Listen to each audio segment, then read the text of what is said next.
Okay, moving coil microphone. പേര് തന്നെ ഉണ്ട് അല്ലെ, മൈക്രോഫോൺ ആണ്, മൈക്കാണ് നമ്മളൊക്കെ ഉപയോഗിക്കുന്ന മൈക്ക്. നമ്മളെ ഫോണിലുണ്ട്, അല്ലാതെ നിങ്ങൾ പരിപാടികളിൽ കാണാറുണ്ട് അല്ലെ, ഒരുപാട് സ്ഥലങ്ങളിൽ മൈക്ക് കാണാറുണ്ട്. മൂവിങ് കോയിൽ എന്നുള്ളത് പോട്ടെ, അത് ജസ്റ്റ് ഒരു ടൈപ്പ് മൈക്രോഫോൺ ആണ്. ഓക്കെ ആണോ? ബേസിക്കലി എത്ര പാർട്സ് ഉള്ളത്? ചിത്രം നോക്കിയിട്ട് പറഞ്ഞോ, എത്ര പാർട്സ് ഉള്ളത്? ഒരു പെർമനന്റ് മാഗ്നറ്റ് ഉണ്ട്. Okay, permanent magnet. കാരണം നമ്മൾ മാഗ്നറ്റും കറണ്ടും ഒക്കെ ബന്ധപ്പെട്ടല്ലേ, എന്തായാലും മാഗ്നറ്റ് ഉണ്ടാവും. ഓക്കെ ആണോ? പിന്നെ എന്താ ഇവിടെ ഒരു മൂവിങ് കോയിൽ എന്നുള്ളതുകൊണ്ട് അല്ലെ, മൂവ് ചെയ്യാൻ പറ്റുന്ന ഒരു കോയിൽ വേണ്ടേ? കോയിൽ എന്ന് പറഞ്ഞാൽ അതുപോലെയുള്ള ചുരുട് അല്ലെ, മൂവ് ചെയ്യാൻ പറ്റണോ? ഓക്കെ, അപ്പൊ അതിനെ മൂവിങ് കോയിൽ അല്ലെങ്കിൽ വോയിസ് കോയിൽ എന്നാണ് വിളിക്കുക. കണ്ടല്ലോ. അപ്പൊ വോയിസ് കോയിൽ എന്താ പ്രത്യേകത? വോയിസ് കോയിൽ അല്ലെങ്കിൽ മൂവിങ് കോയിൽ എന്ന് വേണമെങ്കിലും പറയാം കേട്ടോ. വേണമെങ്കിൽ മൂവിങ് കോയിൽ, വോയിസ് കോയിൽ ഉപയോഗിക്കുന്നതായിരിക്കും ബെറ്റർ. എന്താണ് ആ വോയിസ് കോയിലിന്റെ പ്രത്യേകത? അത് എവിടെയാണ് ചുറ്റിയിരിക്കുന്നത്? ഇപ്പൊ തന്നെ പറഞ്ഞാള്. വോയിസ് കോയിൽ എന്തിനാ ഉള്ള ചുറ്റിയത്?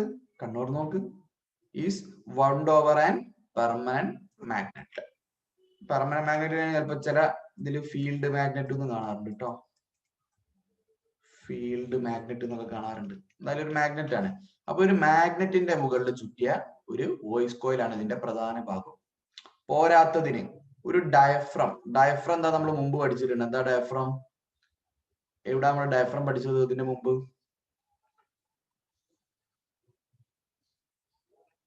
എവിടാ? ലൗഡ് സ്പീക്കറിൽ. മറന്നോ? മറന്നോ? ഡയഫ്രം എന്ന് പറഞ്ഞാൽ എന്താ? കഴിഞ്ഞ ചാപ്റ്ററിൽ ലാസ്റ്റ് ഭാഗത്ത് നമ്മൾ പഠിച്ചിട്ടുണ്ട്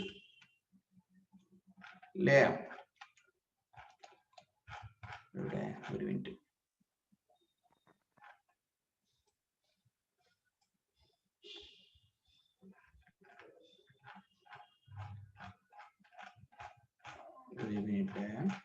അവിടെ ഉണ്ട്, ഞാൻ പറഞ്ഞിട്ടുണ്ട്. ഇതിന് ലൗഡ് സ്പീക്കറിന് നേരെ ഓപ്പോസിറ്റ് അതാ, മൂവിങ് കോയിൽ ലൗഡ് സ്പീക്കറിന് നേരെ ഓപ്പോസിറ്റാ. അവിടെ എന്തുണ്ട്? ഡയഫ്രം ഉണ്ട്, വോയിസ് കോയിൽ ഉണ്ട്, ഫീൽഡ് മാഗ്നറ്റ്, പെർമനന്റ് മാഗ്നറ്റ്, ഈ മൂന്നാളും ഇവിടെ ഉണ്ട്. ഈ കണക്റ്റിംഗ് വേറെ അതിന്റെ ഉള്ളിലുണ്ട്, കാണാൻ നമുക്ക് പറയാനില്ല. അപ്പൊ ഡയഫ്രം എന്ന് പറഞ്ഞാൽ എന്താ? നിങ്ങൾക്കറിയാം, സ്പീക്കറിന്റെ പുറം ഭാഗത്ത് കാണുന്ന ഒരു കറുത്ത തുണി കണ്ടിട്ടുണ്ടാവില്ലേ നിങ്ങൾ? വളരെ സോഫ്റ്റ് പേപ്പറാണ്, തുണിയല്ല, ഒരു പേപ്പർ പോലത്തെ ടൈപ്പാണ്, കണ്ടില്ലേ? ഏറ്റവും പുറത്തുള്ള നെറ്റ് പോലുള്ള അല്ല, അതിന്റെ ഉള്ളിലുണ്ടാവും. സ്പീക്കറിന്റെ ഏറ്റവും പുറത്തുള്ള ഒരു കവറിങ് ഉണ്ട്, ഒരു പേപ്പർ, വളരെ തിന്നായുള്ള ഒരു പേപ്പർ, കണ്ടില്ലേ? അതാണ് ഡയഫ്രം. അപ്പൊ ഡയഫ്രം എന്ന് പറഞ്ഞാൽ എന്താ? സ്ട്രെച്ച്ഡ് മെംബ്രെയിനാ. സ്ട്രെച്ച് ചെയ്ത് ഇങ്ങനെ വലിച്ചിട്ട് ഇങ്ങനെ ഒട്ടിച്ച ഒരു പേപ്പർ അല്ലെങ്കിൽ ഒരു മെംബ്രെയിൻ ആണ്. ഓക്കെ, അതൊക്കെ തന്നെയാണ് എന്തിലുള്ളത്? മൈക്കിലും ഉള്ളത്. സംഭവം ശരിയല്ലേ? സ്പീക്കറിന്റെ നേരെ തലവത്തിനുള്ള പരിപാടിയല്ലേ മൈക്ക് ചെയ്യാം. ഓക്കെ, അപ്പൊ എന്തൊക്കെയാ ഉള്ളത്? പെർമനന്റ് മാഗ്നറ്റ് ഉണ്ട്, ഓർ ഫീൽഡ് മാഗ്നറ്റ്, ഒരു വോയിസ് കോയിൽ അതിന്റെ മുകളിൽ ചുറ്റിയിട്ടുണ്ട്. Voice coil or moving coil എന്തിന്റെ മുകളിൽ ചുറ്റിയിട്ടുണ്ട്? പെർമനന്റ് മാഗ്നറ്റിന്റെ മുകളിൽ ചുറ്റിയിട്ടുണ്ട്. ഈ വോയിസ് കോയിലിന്റെ തറ്റത്ത്, അതായത് നമ്മൾ സംസാരിക്കുന്ന ഭാഗത്ത് എന്തുണ്ട്? ഒരു ഡയഫ്രം. ഓക്കെ, ഡയഫ്രം എന്ന് പറഞ്ഞാൽ എന്താണ്? ഡയഫ്രം എന്ന് പറഞ്ഞാൽ ഒരു തിന്നായിട്ടുള്ള മെംബ്രെയിനാ. മെംബ്രെയിൻ, തിൻ മെംബ്രെയിൻ എന്ന് പറഞ്ഞാൽ എന്താ? നിങ്ങൾ ബയോളജിയിലൊക്കെ പഠിച്ചിട്ടുണ്ടാവും. എന്താ മെംബ്രെയിൻ? എന്താ മെംബ്രെയിൻ? മക്കളെ ഉത്തരം കൊണ്ടാ എന്താ മിണ്ടാതെ നിൽക്കുന്നേ? ആർക്കും അറിയില്ല മെംബ്രെയിൻ എന്താന്ന്? അറിയില്ല? ആർക്കും അറിയില്ല? അറിയില്ലെങ്കിൽ അറിയില്ല എന്ന് പറ.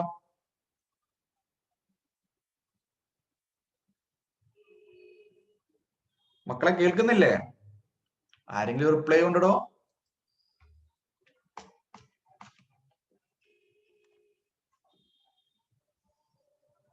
എല്ലാരും ഒന്ന് ക്യാമറ ഓൺ ആക്കിക്കുക. എന്താ ആരും റിപ്ലൈ തരാത്ത? സാർ പറയുന്നത് കേൾക്കുന്നില്ലേ? ആരെങ്കിലും റിപ്ലൈ കൊണ്ടാ? സാറിന് അറിയുന്നില്ല.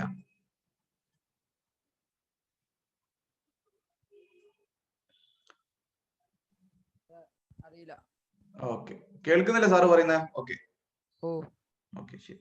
അപ്പൊ മെംബ്രെയിൻ എന്ന് പറഞ്ഞാൽ എന്താ? വളരെ നേർത്ത ഒരു പാട എന്നുള്ള അർത്ഥത്തിലാണ്. പാട എന്നൊക്കെ പറയും മെംബ്രെയിൻ.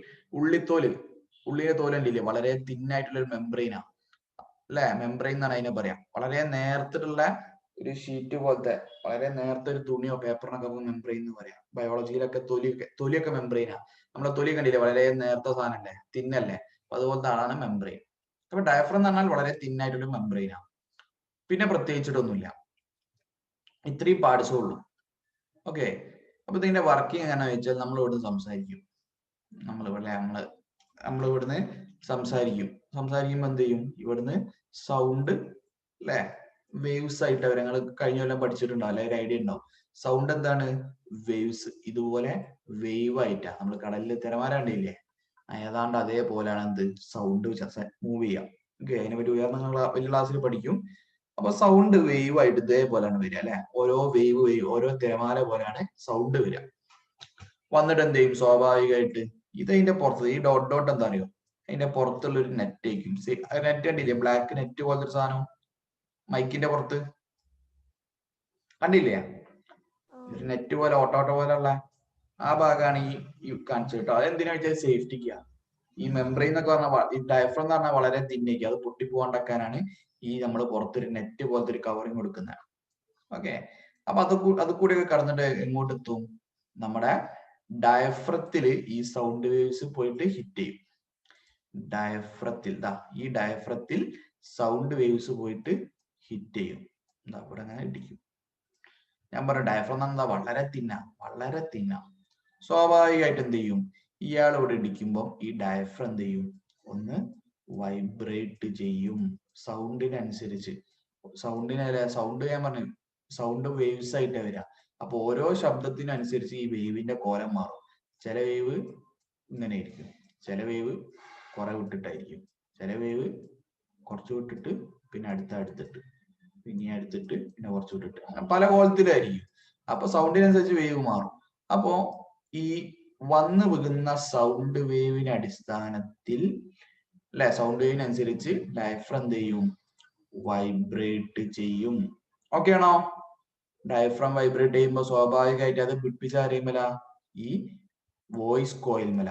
അപ്പൊ ഡയഫ്രം മുന്നോട്ടും ബാക്കോട്ടും ഇങ്ങനെ വൈബ്രേറ്റ് ചെയ്യും അല്ലെ, മുന്നോട്ടും ബാക്കോട്ടും ഇങ്ങനെ വൈബ്രേറ്റ് ചെയ്യും. അപ്പൊ ആരും വൈബ്രേറ്റ് ചെയ്യും, ഈ വോയിസ് കോയിലും ഇങ്ങനെ മുന്നോട്ടും ബാക്കോട്ടും ആവും അല്ലെ, മുന്നോട്ടും ബാക്കോട്ടും ഇങ്ങനെ പോയി കളിക്കും. ഓക്കെ ആണോ? ഇനി നിങ്ങൾ ഈ ചാപ്റ്ററിൽ പഠിച്ച കാര്യം ഓർത്ത് നോക്ക്, ഇതൊക്കെ മാറ്റി. എന്താണ് ഇപ്പൊ നമുക്ക് വോയിസ് കോയിൽ വൈബ്രേറ്റ് ചെയ്യുന്നുണ്ട് അല്ലെ, വോയിസ് കോയിൽ എന്തിന്റെ മുകളിൽ വൈബ്രേറ്റ് ചെയ്യുന്ന, ഒരു മാഗ്നറ്റിന്റെ മുകളിൽ. ഇനി നിങ്ങൾക്ക് ഈ മൈക്രോഫോൺ ഒന്നും ഇല്ലെങ്കിൽ നിങ്ങൾക്ക് പറയാൻ പറ്റും എന്താ ഉണ്ടാവുക അവിടെ, ഒരു മാഗ്നറ്റിന്റെ മുകളിലൂടെ ഒരു വോയിസ് കോയിൽ അല്ല, അല്ലെങ്കിൽ ഏതെങ്കിലും ഒരു സോളിനോയിഡ് ഇതുപോലെ അങ്ങോട്ടും ഇങ്ങോട്ടും മൂവ് ചെയ്യാണ്. അവിടെ എന്തുണ്ടാവും, ആ കോയിലിൽ എന്തുണ്ടാവും, കോയിൽ എന്തുണ്ടാവും, ചാപ്റ്ററിന്റെ സ്റ്റാർട്ടിങ് അതാ പഠിച്ചേ. ഇലക്ട്രിസിറ്റി. ചാപ്റ്ററിന്റെ സ്റ്റാർട്ടിങ് നിങ്ങൾ അതല്ലേ പഠിച്ച് അല്ലെ, ഒരു ബാർ മാഗ്നറ്റിന്റെ ഇവിടെ ഇങ്ങനെ സോളിനോയിഡ് അങ്ങോട്ട് അല്ലെങ്കിൽ ബാർ മാഗ്നറ്റ് അങ്ങോട്ടും ഇങ്ങോട്ടും ഒക്കെ മൂവ് ചെയ്താൽ എന്തുണ്ടാവും, ഇവിടെ ഈ കോയിലിൽ ഇലക്ട്രിസിറ്റി ഉണ്ടാകും, കറണ്ട് ഉണ്ടാകും അല്ലെ, EMF പ്രൊഡ്യൂസ് ചെയ്യും, ഇലക്ട്രോ മാഗ്നറ്റിക് ഇൻഡക്ഷൻ. ആ പരിപാടി ഇവിടെ നടക്കും. ഓക്കെ ആണോ? അപ്പൊ ഇവിടെ എന്തുണ്ടായി, കറണ്ട് ഉണ്ടായി. ഓക്കെ, കറണ്ട് ഉണ്ടാക്കി പിന്നെ നേരെ പുറത്തേക്ക് കൊടുക്കും, ഇലക്ട്രിക് സിഗ്നൽ, നമുക്ക് കറണ്ട് കിട്ടി, ഇലക്ട്രിക് സിഗ്നൽ കിട്ടി. ഓക്കെ ആണോ?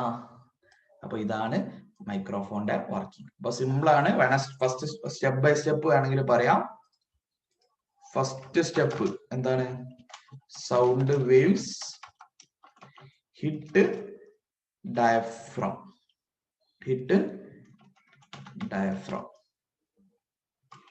Okay, diaphragm spelling. ഓക്കെ ആണോ? രണ്ടാമത്തെ സ്റ്റെപ്പ് എന്താ, ആ ഡയഫ്രം എന്ത് ചെയ്യും, വൈബ്രേറ്റ് ചെയ്യും. ഡയഫ്രം വൈബ്രേറ്റ്സ് അല്ലേ, എങ്ങനെ അക്കോർഡിംഗ് ടു ദ സൗണ്ട് മാറുന്നതിന് വെച്ചാൽ വൈബ്രേഷന്റെ പാറ്റേണും മാറും കേട്ടോ. വിവിധ തരം സൗണ്ടുകൾക്ക് അങ്ങനെ ആയിരിക്കും. ഓക്കെ, ഇത് നിങ്ങൾക്ക് ടെസ്റ്റ് ചെയ്യാം. വളരെ തിന്നായിട്ടുള്ള ഏതെങ്കിലും പ്ലാസ്റ്റിക് ഷീറ്റോ എന്തെങ്കിലും എടുത്തിട്ട് നിങ്ങളെ വായന്റെ മുമ്പിൽ കുറച്ച് വിട്ടിട്ട് വെക്കാം. എന്നിട്ട് നിങ്ങൾ നല്ല ഉറക്കെ സംസാരിച്ച് നോക്കി, അത് ഇങ്ങനെ അങ്ങോട്ടും മുന്നോട്ടും ബാക്കോട്ടും ഇങ്ങനെ വൈബ്രേറ്റ് ചെയ്യുന്നത് കാണാം. ഓക്കെ, അതെന്നാണ് സംഭവം. അതന്നെയാണ് ഇവിടെ നടക്കുന്നത് കേട്ടോ. അപ്പൊ വളരെ തിന്നാകുമ്പോൾ നല്ലോണം വൈബ്രേറ്റ് ചെയ്യും. പിന്നെന്താ ഉള്ളത്? അപ്പോ ഡയഫ്രം വൈബ്രേറ്റ് ചെയ്താൽ എന്തും വൈബ്രേറ്റ് ചെയ്യും. Voice coil also vibrates. Okay, കാരണം എന്താ? ഡയഫ്രം ഇവിടെ പിടിപ്പിച്ച വോയിസ് കോയിലിനെ കണക്ട് ചെയ്തിട്ടുണ്ട്. ഡയഫ്രത്തിന്റെ പിൻഭാഗം കണക്ട് ചെയ്ത് വോയിസ് കോയിൽ. അപ്പോ ഡയഫ്രം മുന്നോട്ട് ബാക്കോട്ട് പോകുമ്പോ വോയിസ് കോയിലും പോകും ആണല്ലോ. അപ്പൊ വോയിസ് കോയിൽ വൈബ്രേറ്റ് ചെയ്യുമ്പോൾ എന്താ സംഭവിക്കുക? വോയിസ് കോയിൽ എവിടെ ഉള്ളത്? EMF is induced in voice coil due to എന്താ കാരണം? ആ പ്രോസസ്സിന്റെ പേരെന്താ? ആ ഫിനോമിനന്റെ പേരെന്താ? EMF ഇൻഡ്യൂസ് ചെയ്യുന്ന ഫിനോമിനന്റെ പേരെന്താ? Due to electromagnetic induction. Okay, അപ്പൊ സ്വാഭാവികമായിട്ട് EMF ഉണ്ടാവുമല്ലോ. EMF ഉണ്ടെന്ന് പറഞ്ഞാൽ കറണ്ട് ഉണ്ടാവും അല്ലെ? EMF എന്ന് പറഞ്ഞാൽ കറണ്ട് ഒഴുകാൻ വേണ്ടിയുള്ള ഫോഴ്സ് ആണ്, ഇലക്ട്രോ മോട്ടീവ് ഫോഴ്സ് ആണ്. സ്വാഭാവികമായിട്ട് കറണ്ട് ഉണ്ടാവും. അപ്പൊ ആ കറണ്ട് എന്താവും? Current signals R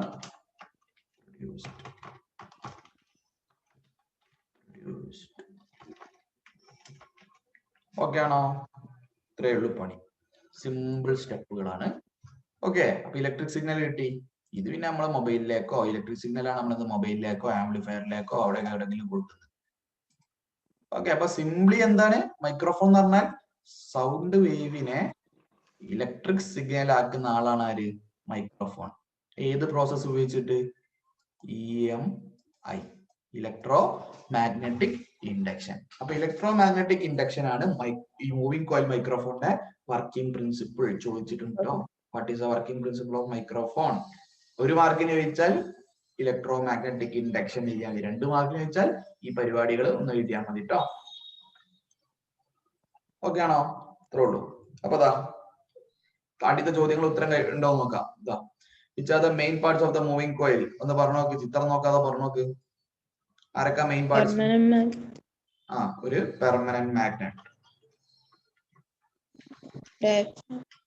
voice coil, voice coil, നേരെ മതിയോ? ഡയഫ്രം. അതന്നെ ഉള്ളൂ. ഈ 3 പാർട്സ് തന്നെ ഉള്ളൂ കാര്യമായിട്ടുള്ളത് കേട്ടോ. ഇതന്നെയാണ് എന്തിനുള്ളത്? മറ്റേ ലൗഡ് സ്പീക്കറിനുള്ളത്. Which is the moving part in it? ഇത് 3 ഏതാ മൂവിംഗ് പാർട്ട്? ഡയഫ്രം ആണോ? ഡയഫ്രം അല്ല മൂവിംഗ് പാർട്ട്, വോയിസ് കോയിൽ ആണ് കേട്ടോ. പേരേതല്ലേ? മൂവിംഗ് കോയിൽ എന്നല്ലേ. വോയിസ് കോയിൽ ആണ് മൂവിംഗ് പാർട്ട്. മറ്റേത് വൈബ്രേറ്റ് ചെയ്യുന്ന പാർട്ട് എന്ന് വേണം അങ്ങനെ പറയാം. If a sound is produced in front of movable diaphragm, what will happen to the diaphragm? എന്താ സംഭവിക്കുക? ഒരുപാട് അതിന് മൂവിംഗ് പാർട്ടിനെ ശരിക്കും പാർട്സ് അല്ല കേട്ടോ, പാർട്സിനാ വേണ്ടി ഒരു എസ്സും കൂടി വേണം ഇവിടെ, എന്നാലും ഓക്കെ. അപ്പൊ നമുക്ക് ഡയഫ്രം കൂടി ഇൻക്ലൂഡ് ചെയ്യാം. ഓക്കെ, വോയിസ് കോയിൽ മൂവ് ചെയ്യുന്നുണ്ട്, മറ്റേ വൈബ്രേറ്റ്. ശരിക്കും ഡയഫ്രം വൈബ്രേറ്റ് ആണ് ചെയ്യുന്നത്. മൂവിംഗ് കോയിൽ മറ്റേതെന്താണ്? മറ്റേ അങ്ങോട്ടും ഇങ്ങോട്ടും മൂവ് ചെയ്യുന്നുണ്ട്. ഓക്കെ, 2 ചെറിയ തെറ്റൊന്നുമില്ല. ഓക്കെ, പിന്നെ അടുത്ത എന്ത് ചെയ്യും? If a sound is produced in front of a movable diaphragm, what will happen to the diaphragm? ഡയഫ്രത്തിന് എന്താ സംഭവിക്കുക?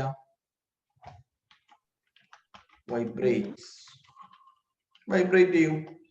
അപ്പൊ സ്വാഭാവികമായിട്ട് വോയിസ് കോയിൽ എന്ത് സംഭവിക്കും? വോയിസ് കോയിലും വൈബ്രേറ്റ് ചെയ്യും.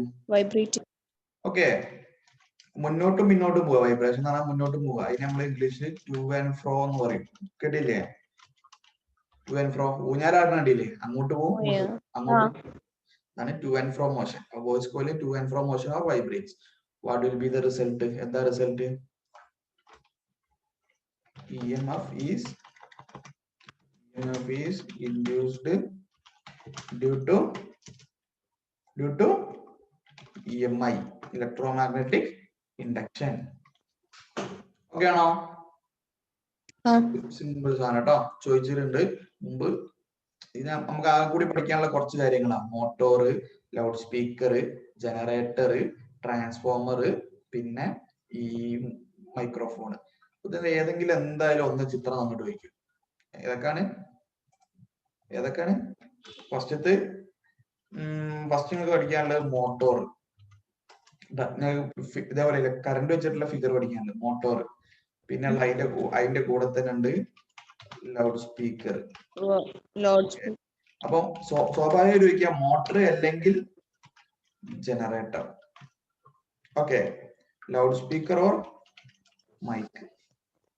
ഓക്കെ, പിന്നെ ട്രാൻസ്ഫോമർ, അത് വേറെ തന്നെ ചോദിക്കും. അപ്പൊ മോട്ടോറും ജനറേറ്ററും ക്വസ്റ്റ്യൻ ഞാൻ പറഞ്ഞിട്ടുണ്ട്. ക്വസ്റ്റ്യൻ എങ്ങനെ ഉണ്ടാവുക? ചിത്രേ തരുള്ളൂ, ചിത്രം തരുള്ളൂ. ഓക്കെ, മോട്ടോറും ജനറേറ്ററും നിങ്ങൾ കണ്ടില്ലേ? ചിത്രം ഒരേപോലെ അല്ലേ, ചെറിയ വ്യത്യാസം ഉണ്ടാവുള്ളൂ. ഫസ്റ്റ് ചോദ്യം ഇതായിരിക്കും, ഐഡന്റിഫൈ ദ ഡിവൈസ് ആയിരിക്കും. ഇതിന്റെ ചോദ്യം അങ്ങനെ തന്നെ വന്നത്. മുമ്പ് ഈ ചിത്രം തരും, അല്ലെങ്കിൽ ലൗഡ് സ്പീക്കറിന് ചിത്രം തരും. പാർട്സ് ഒക്കെ ചിലപ്പോൾ അതിലുണ്ടാവും, ഒക്കെ ഉണ്ടാവും.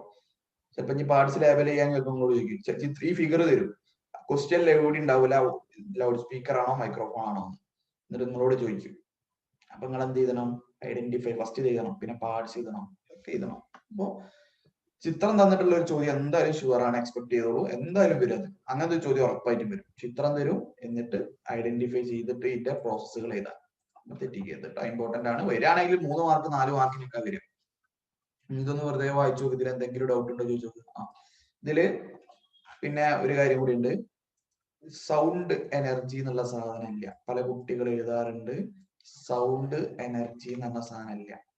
പകരം സൗണ്ട് എനർജിക്ക് പകരം നമ്മൾ ഈ സൗണ്ട് വേവ്സ് ഒക്കെ ജനറലി മെക്കാനിക്കൽ എനർജിയാണ് കേട്ടോ.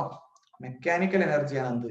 സൗണ്ട് വേവ്സ് ഒക്കെ. അപ്പൊ സൗണ്ട് എനർജി എന്ന് കുറെ കുട്ടികൾ എഴുതാറുണ്ട്. അല്ല, മെക്കാനിക്കൽ എനർജിനെ എന്ത് എനർജിയാക്കി മാറ്റുന്ന ഡിവൈസ് ആണ്? ഇലക്ട്രിക്കൽ. ഓക്കെ, അവിടുത്തെ എനർജി ചോദിച്ചാല് ഇലക്ട്രിക്കൽ, മെക്കാനിക്കൽ എനർജിനെ ഇലക്ട്രിക്കൽ എനർജി. സൗണ്ട് എനർജി ഇല്ല കേട്ടോ, തെറ്റിക്കരുത്. വേണമെങ്കിൽ അക്കൗസ്റ്റിക്സ് എന്നൊക്കെ ഏതാ നിങ്ങൾ എഴുതണ്ട, നിങ്ങൾക്ക് അങ്ങനെ പഠിക്കാൻ ലിങ്ക്സ് മെക്കാനിക്കലിനെ പഠിക്കാനുള്ളൂ കേട്ടോ. മെക്കാനിക്കലിന്റെ ബ്രാഞ്ച് ആണ് അക്കൗസ്റ്റിക്സ് എനർജി. അപ്പൊ ഒന്ന് വായിച്ചു നോക്ക്, ഇതിൽ എന്തെങ്കിലും ഡൗട്ട് ഉണ്ടോ അപ്പൊ ചോദിച്ചോ.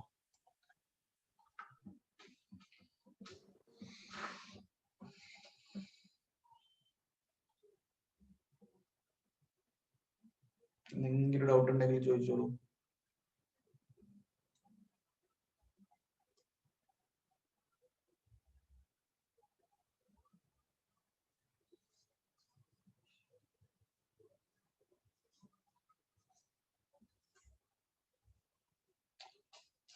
തമാശ ആക്കാനോട് അതൊന്നും, ഇതൊക്കെ 3 മാർക്ക് വരികയാണ്. 3 മാർക്ക് 4 മാർക്കിനൊക്കെ വരുന്ന ചോദ്യം. സിമ്പിൾ സാധനമാണ് അതൊക്കെ, അങ്ങനെ പഠിച്ചു കഴിഞ്ഞാണ്. ഡൗട്ട് ഉണ്ടോ? അടുത്ത ടോപ്പിക്കിലേക്ക് പോട്ടെ.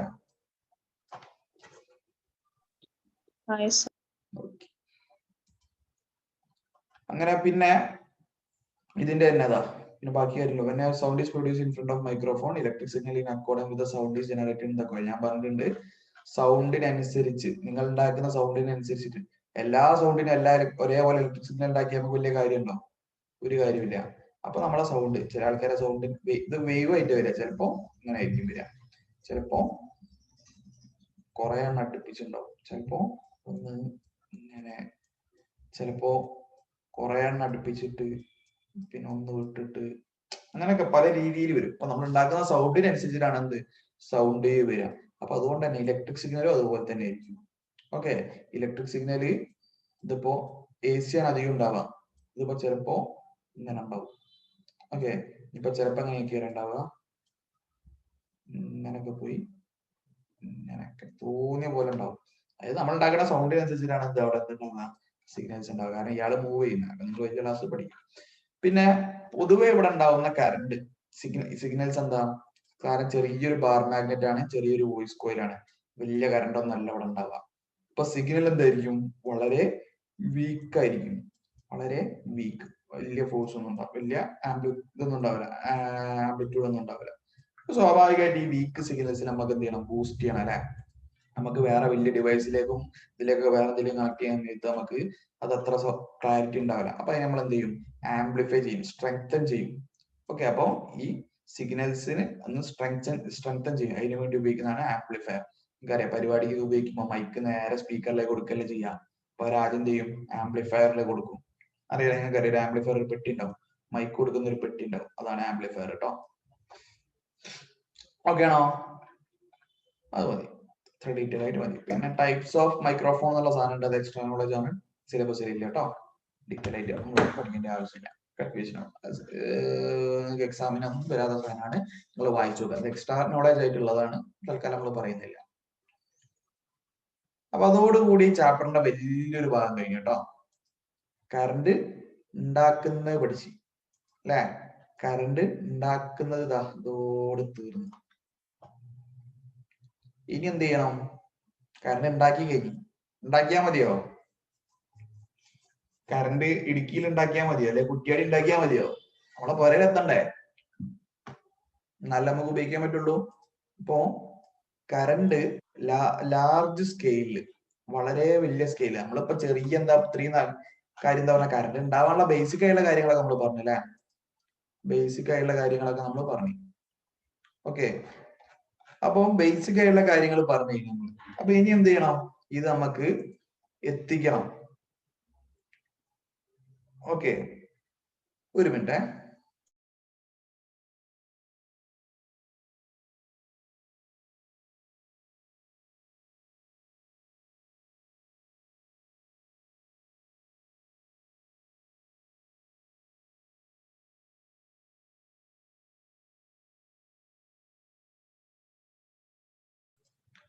ഓക്കെ, അപ്പൊ നമുക്ക് എന്താണ്, കറണ്ട് ഇത്ര നേരം ഉണ്ടാക്കിയില്ല. അപ്പൊ ഇനി എന്ത് ചെയ്യണം?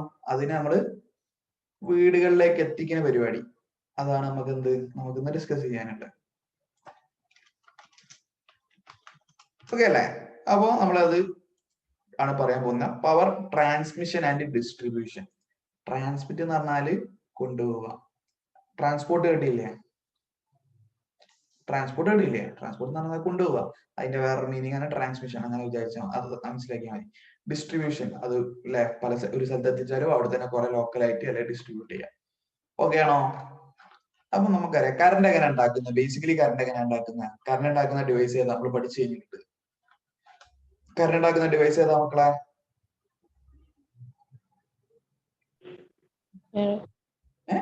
ഏതാ? നമ്മൾ പഠിച്ചല്ലേ? 2 ടൈപ്പ് സാധനങ്ങളൊക്കെ പഠിച്ചിട്ടുണ്ട്. ആ മക്കളെ, എല്ലാരും ഒന്ന് ക്യാമറ ഓൺ ആക്കി, എല്ലാരും ഒന്ന് കാണട്ടെ. കുറെ ആൾക്കാർ ഇവിടെ ഇല്ല തോന്നുന്നു. ഇതെന്താ സാധനം? ഇതെന്താ സാധനം? ഇതെന്താ? ആ, ജനറേറ്റർ. ആ, DC AC പോട്ടെ, ജനറേറ്റർ. Basically generator. എന്താ ജനറേറ്റർ പണി? ക്ലാസ്സിന്റെ വണ്ടി എടുത്ത് അടിക്കുന്ന ടൈം കഴിഞ്ഞു അല്ലെ? ഇതെന്താ?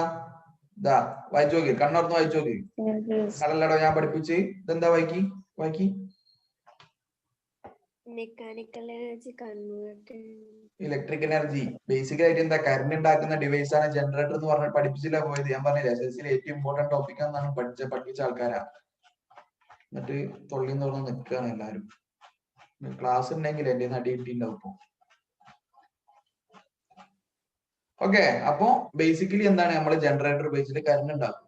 അതൊക്കെ ചെറിയ നമ്മൾ അല്ലെ കുറച്ച് ചിത്രം വരച്ച് കറണ്ട് ഉണ്ടാക്കിയാൽ മതിയോ? അന്ന് പോരാ. അത് നമ്മൾ എന്ത് ചെയ്യണം? ഒരുപാട് വലിയ ഉപയോഗമാണ് അല്ലെ? നിങ്ങളെ വീട്ടിലേക്ക് തന്നെ ഒരുപാട് കറണ്ട് വേണം അല്ലെ? എത്രയോ കിലോ വാട്ട് കറണ്ട് നിങ്ങളെ വീട്ടിലേക്ക് തന്നെ വേണം. അപ്പൊ സ്വാഭാവികമായിട്ട് വലിയ യൂണിറ്റിൽ നമുക്ക് കറണ്ട് പ്രൊഡ്യൂസ് ചെയ്യണം. ആ പ്രൊഡ്യൂസ് ചെയ്യാൻ നമുക്കൊരു സ്ഥലം വേണം. അങ്ങനെ ലാർജ് സ്കെയിൽ എന്ന് പറഞ്ഞാൽ നമ്മളെ വീട്ടിലേക്ക്, അപ്പുറത്തെ വീട്ടിലേക്ക് തന്നെ മൊത്തം, ഒരു നാട് മൊത്തം, ഒരു രാജ്യം മൊത്തം, അല്ലെങ്കിൽ ഒരു വലിയൊരു പ്രദേശത്തേക്ക് ഒന്നായിട്ട് കറണ്ട് ഒക്കെ പ്രൊഡ്യൂസ് ചെയ്യാൻ കഴിയുന്ന സ്ഥലങ്ങളെ വിളിക്കുന്ന പേരാണ് പവർ സ്റ്റേഷൻ. എന്താണ് പവർ സ്റ്റേഷൻ? പവർ സ്റ്റേഷന്റെ ഡെഫിനിഷൻ എന്താ? A place where electricity is generated on large scale for distribution. Okay, large സ്കെയിലിൽ ഉണ്ടാകാം. ഞാൻ പറഞ്ഞു, നമ്മൾ 1, 2, 3 വീട്ടിലേക്കല്ല, ഒരു പ്രദേശം, ഒരു നാട് മൊത്തം അല്ലെ? കേരളത്തിൽ തന്നെ കൂടിപ്പോയാൽ ഒരു 10 15 ഇലക്ട്രിക്കൽ പ്രൊജക്ടുകൾ മര്യാദക്കുള്ളൂ, ലാർജ് സ്കെയിലുള്ളൂ. അപ്പൊ ആ 10 15 വെച്ചിട്ടാണ് നമ്മൾ കേരളത്തിലെ അല്ലെ, എത്ര കോടി ജനങ്ങളുണ്ട്? ഓൾമോസ്റ്റ് 3.5 കോടി ജനങ്ങളുണ്ട്.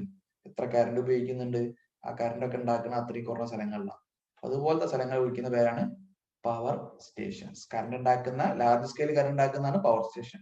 അല്ലാതെ നിങ്ങളുടെ വീടിന്റെ മുകളിൽ അല്ലെങ്കിൽ ബിൽഡിങ്ങിന്റെ മുകളിൽ കുറച്ച് സോളാർ പാനൽ ഉണ്ട്, അത് പവർ സ്റ്റേഷൻ അല്ല കേട്ടോ. പവർ സ്റ്റേഷൻ എന്ന് പറഞ്ഞാൽ വലുത്.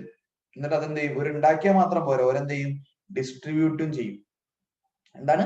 ഡിസ്ട്രിബ്യൂട്ടും ചെയ്യും അല്ലെ, മൊത്തം ഡിസ്ട്രിബ്യൂട്ട് ചെയ്യും. അപ്പൊ അത് ചില്ലറ പരിപാടി ഒന്നല്ല, വലിയ പ്രോസസ്സാണ്, ഭയങ്കര കോംപ്ലിക്കേറ്റഡ് ആയിട്ടുള്ള പ്രോസസ്സാണ് നമ്മളെ KCB ചെയ്യുന്നത് അല്ലെ. കേരള സ്റ്റേറ്റ് ഇലക്ട്രിസിറ്റി ബോർഡ് കേട്ടില്ലേ, KCB അല്ലെ, അവര് ചെയ്യുന്ന പരിപാടി. അവരാണ് കറണ്ട് ഉണ്ടാക്കാനും അത് ഡിസ്ട്രിബ്യൂട്ട് ചെയ്യാനും അല്ലെ, അതിന്റെ മെയിൻ്റെനൻസ് ഒക്കെ അവർക്കാണ്. അപ്പോ കേരളത്തിലെ കറണ്ട് ഉണ്ടാക്കുന്ന സ്ഥലങ്ങൾ ഏതൊക്കെ അറിയാം? ഒന്ന് ഇവിടെ കൊടുത്തിട്ടുണ്ട്, ഇടുക്കി മൂലമറ്റം.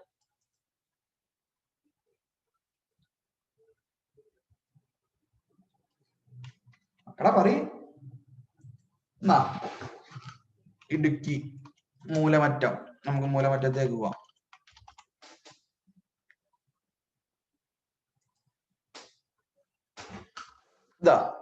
ഇതുപോലെ ഇതാണ് ഇടുക്കി ഡാം. കാണുന്നുണ്ടല്ലോ, കാണുന്നില്ലേ? ഓക്കെ, ഇതാണ് ഇടുക്കി ഡാം. പോയ ആൾക്കാരുണ്ടോ? കഴിയുകയാണെങ്കിൽ ഒന്ന് പോവാട്ടോ, കുറച്ച് വലുതൊക്കെ ആയിട്ട്. ഇപ്പോഴല്ല, സ്കൂളിൽ നിന്ന് പോയിണോ? എന്നാ കണ്ടിട്ടുണ്ടാവും അല്ലെ, സ്കൂളിൽ നിന്ന് ടൂർ പോയ കാണാം നമുക്ക് ഇവിടെ. സാധാരണ നമ്മുടെ വീടുകളിൽ നിന്ന് ഇങ്ങനെ പ്രൈവറ്റ് ആയിട്ട് പോയാൽ ഇതിന്റെ ഉള്ളിലോട്ട് കയറാൻ പെർമിഷന് കുറച്ച് ബുദ്ധിമുട്ടുണ്ട്. സ്കൂളിൽ നിന്നൊക്കെ പോയാൽ കാണാം. അപ്പൊ ഇതാണ് ഡാം. അപ്പൊ ഇവിടെ എന്താ ഡാം എന്ന് പറഞ്ഞാൽ എന്താ? ഡാം എന്ന് പറഞ്ഞാൽ ബേസിക്കലി കുറച്ച് വെള്ളം കെട്ടി നിർത്താം. ജലസംഭരണി എന്നുള്ള അർത്ഥം കേട്ടോ. ഗുഡ്, അത് തന്നെയാണ്.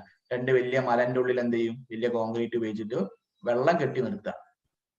അതുകൊണ്ട് കറണ്ട് ഒന്നും ഉണ്ടാവില്ല. വെള്ളം കെട്ടിയിരുന്നാൽ കറണ്ട് ഉണ്ടാവുമോ? അങ്ങനെ നമ്മുടെ വീട്ടിൽ കുറച്ച് വെള്ളം കെട്ടി നിർത്തിയാൽ പോരെ, കറണ്ട് ഉണ്ടാവില്ല.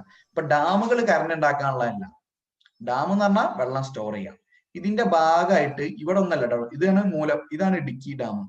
ഓക്കെ, ഇവിടെ ഒന്നല്ല, ഇവിടുന്ന് ഒരു 10-12 കിലോമീറ്റർ മാറിയിട്ടാണ് കറണ്ട് ഉണ്ടാക്കുന്നത്. അത് നിങ്ങൾ കണ്ടിട്ടുണ്ടാവില്ല. അത്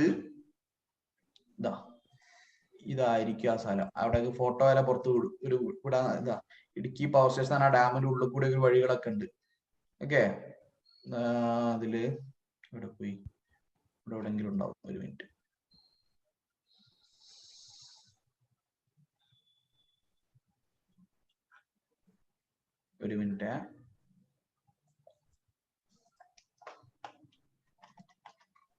ഇതിനെ പറ്റിയൊക്കെ നിങ്ങൾ അറിയണം. ഓക്കെ, ഇപ്പൊ ഈ ഡാമൊന്നും കറണ്ട് നമ്മൾ അവിടെ നിന്ന് ഉണ്ടാക്കൂല. നമ്മുടെ ഡാമില് എന്നിട്ട് എന്ത് ചെയ്യും? വലിയ പൈപ്പുകൾ വഴി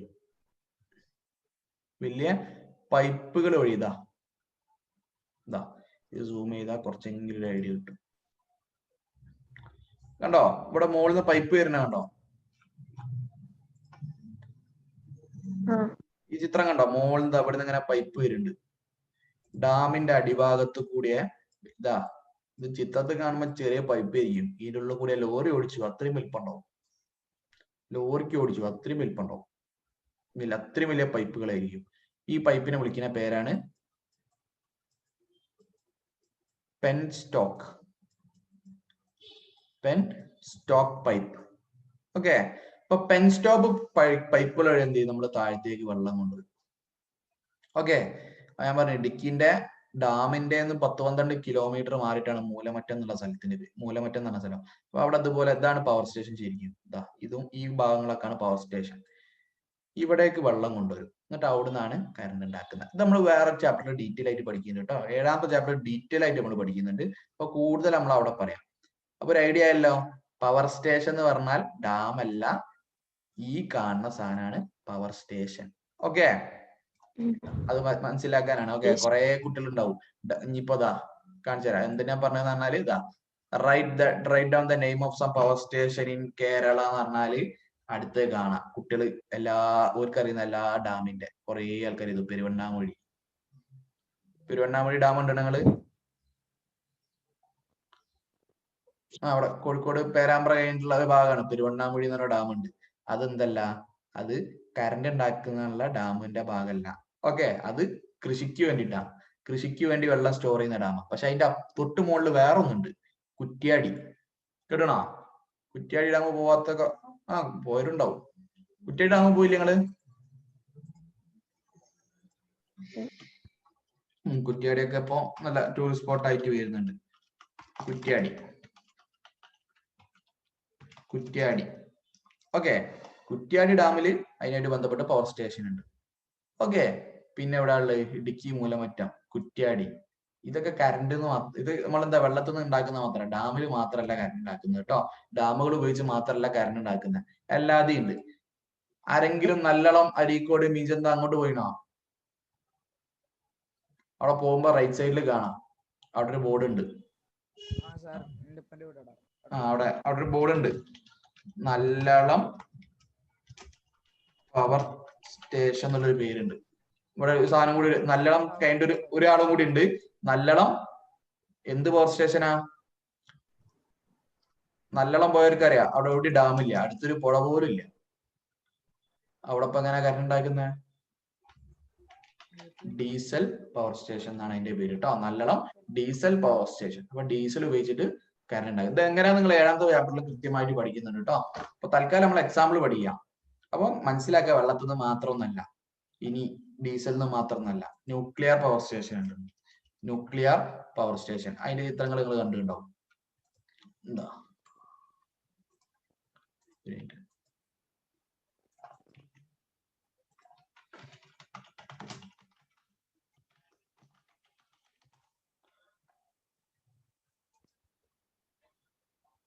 ഇതുപോലെ സ്ഥലങ്ങൾ നിങ്ങൾ കണ്ടിട്ടുണ്ടാവില്ല ചിത്രത്തില്, സിനിമയിൽ എന്തെങ്കിലുമൊക്കെ ആയി കണ്ടിട്ടുണ്ടാവും. അതാണ് nuclear power station, nuclear energy. അതൊക്കെ എന്താ നിങ്ങൾ 7ാമത്തെ ചാപ്റ്ററിൽ കൃത്യമായി പഠിക്കുന്നുണ്ട് കേട്ടോ. അപ്പൊ ന്യൂക്ലിയർ ഇത് മാത്രമൊന്നല്ല,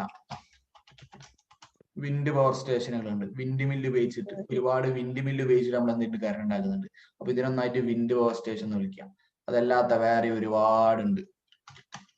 തെർമൽ പവർ സ്റ്റേഷൻ, തെർമൽ എന്ന് പറഞ്ഞാൽ ചൂട് ഉപയോഗിച്ചിട്ട്, തെർമൽ പവർ സ്റ്റേഷൻ, ഇതൊക്കെ ഇതിന്റെ ഭാഗമാണ് കേട്ടോ. അപ്പോ പവർ സ്റ്റേഷൻ എന്ന് പറഞ്ഞാൽ ബേസിക്കലി കറണ്ട് ലാർജ് സ്കെയിലിൽ പ്രൊഡ്യൂസ് ചെയ്യുന്ന സാധനമാണ്. അപ്പൊ എക്സാമ്പിൾസ് പഠിക്കണല്ലോ. ഇവിടെ കുറെ മണ്ടത്തരങ്ങൾ കുട്ടികൾ എഴുതാറുണ്ട്, ഇത് സ്ഥിരമായിട്ടുള്ള സാധനമാണ്. ഈ പവർ സ്റ്റേഷന്റെ എക്സാമ്പിൾ എഴുതാൻ പറയുമ്പോൾ കേരളത്തിലാണെങ്കിൽ ഇന്ത്യത്തെ, ഇപ്പൊ കേരളം മാത്രം പറഞ്ഞ ഇന്ത്യത്തൊക്കെ എക്സാമ്പിൾ പഠിക്കാം. കുട്ടികൾ സ്ഥിരം ചെയ്തു, മറ്റേ ഏതെങ്കിലും അവർക്ക് അറിയുന്ന ഡാമുകളൊക്കെ ചെയ്തു. ഇടുക്കി ഡാം എഴുതിയാൽ ശരിക്കും തെറ്റാട്ടോ. ഇടുക്കി ഡാം ശരിക്കും എന്തല്ല, കറണ്ട് ഉണ്ടാക്കാൻ മാത്രല്ല. ഇടുക്കി ഡാം എന്ന് പറഞ്ഞാൽ വെള്ളം നിർത്തുന്ന സ്ഥലമാണ്. പവർ സ്റ്റേഷൻ ആണ് ചോദിച്ചത് കേട്ടോ. പവർ സ്റ്റേഷൻ അത് മൂലമറ്റത്താണ്. ഇടുക്കിയില് മൂലമറ്റത്തുണ്ട്, വേറെ ഉണ്ട്. ഇടുക്കി തന്നെ 2-3 സ്ഥലത്തുണ്ട് കേട്ടോ. അപ്പൊ ഇടുക്കി മൂലമറ്റം തന്നെ എഴുതണം പവർ സ്റ്റേഷൻ ചോദിച്ചാൽ. ഇടുക്കി എന്ന് മാത്രം എഴുതിയാൽ മാർക്ക് തരാൻ ചാൻസ് കുറവാണ്. തരാറുണ്ട്, പകുതി മാർക്ക് തരും. ഇടുക്കി മൂലമറ്റം. മറ്റ് എക്സാമ്പിൾസ് ഏതൊക്കെയായിരുന്നു? കുറ്റ്യാടി, പിന്നെ നല്ലളം ഡീസൽ പവർ പ്ലാന്റ്. 3 പഠിച്ചാൽ 2 മുന്നേ പഠിക്കുക കേരളത്തിലെ. ഇനി ഇന്ത്യത്തെ നോക്കുകയാണെങ്കിൽ ഒരുപാട് അതിനെക്കാട്ടി ഉണ്ട്. അതൊക്കെ നമ്മുടെ 7ാമത്തെ ചാപ്റ്റർ ഡീറ്റെയിൽ ആയിട്ട് പഠിക്കും കേട്ടോ. ഒരു കാര്യം കൂടി പഠിക്കുക, ഇന്ത്യയിൽ നമ്മൾ കറണ്ട് പ്രൊഡ്യൂസ് ചെയ്യുന്ന പവർ സ്റ്റേഷനിൽ പ്രൊഡ്യൂസ് ചെയ്യുന്നത് 11 kV 11,000 വോൾട്ട് എന്ന് പറഞ്ഞ ഒരു വോൾട്ടേജിൽ ഫിക്സ് ചെയ്തിട്ടാണ് ഇന്ത്യയിലെ പവർ സ്റ്റേഷൻ നമ്മൾ കറണ്ട് ഉണ്ടാക്കുന്നത്. അപ്പൊ ഇന്ത്യയിൽ കറണ്ട് ഉണ്ടാക്കുന്ന സമയത്തെ വോൾട്ടേജ് എത്ര? 11,000 വോൾട്ട്. 11,000 വോൾട്ട്. ഓക്കെ ആണോ? അത് 11,000 വോൾട്ട് നമ്മുടെ വീട്ടിലേക്ക് വരുന്നില്ല. നമ്മുടെ വീട്ടിലേക്ക് വരുന്ന എത്ര അറിയോ? ആർക്കെങ്കിലും അറിയാം വീട്ടിലേക്ക് വരുന്ന വോൾട്ട് എത്രയാണ്?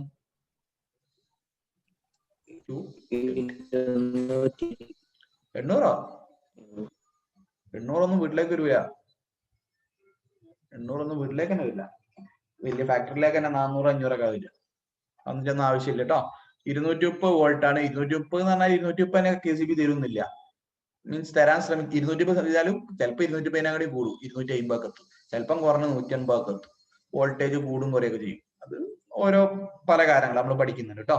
അപ്പൊ ഇന്ത്യയിൽ പ്രൊഡ്യൂസ് ചെയ്യുന്നത്, ഉണ്ടാക്കുന്നത് 11,000 വോൾട്ടിൽ, 11 kV. ഓക്കെ ആണോ? ബാക്കി ഡീറ്റെയിൽസ് നമുക്ക് എന്ത് ചെയ്യാം, അടുത്ത ക്ലാസ്സിലായിട്ട് പറയാട്ടോ. വളരെ ഇമ്പോർട്ടന്റ് ടോപ്പിക് ആണിത്, ഡിസ്ട്രിബ്യൂഷൻ. ഒരു 3 മാർക്കാണ് ഈ സെക്ഷനിൽ അസൈൻ ചെയ്തത് കേട്ടോ. 3 മാർക്ക് 40-ൽ 3 മാർക്ക്, ഓൾമോസ്റ്റ് 10% അടുത്ത് മാർക്ക് ഈ ഭാഗത്തു നിന്നാണ്. ഓക്കെ ആണോ? ശരി, നമുക്ക് വീഡിയോ എൻഡ് ചെയ്യാം. ഇതുവരെ പറഞ്ഞില്ല, എന്ന് പറഞ്ഞാൽ എന്ത് ഡൗട്ട് ഉണ്ടോ ചോദിക്കാം. Moving coil, microphone, power station. Moving coil, മൈക്രോഫോണും പറഞ്ഞ് നമ്മള് പവർ ട്രാൻസ്മിഷനും അതിന്റെ സ്റ്റാർട്ടിങ്ങും പറയും. ബാക്കി നമ്മൾ അടുത്ത ക്ലാസ്സിൽ എടുക്കാം. ഡൗട്ട് ഇല്ലെങ്കിൽ നമുക്ക് ക്ലാസ് എൻഡ് ചെയ്യാം. ഓക്കെ അല്ലേ? ശരി, നമുക്ക് അടുത്ത ക്ലാസ്സിൽ കാണാം. ശരി.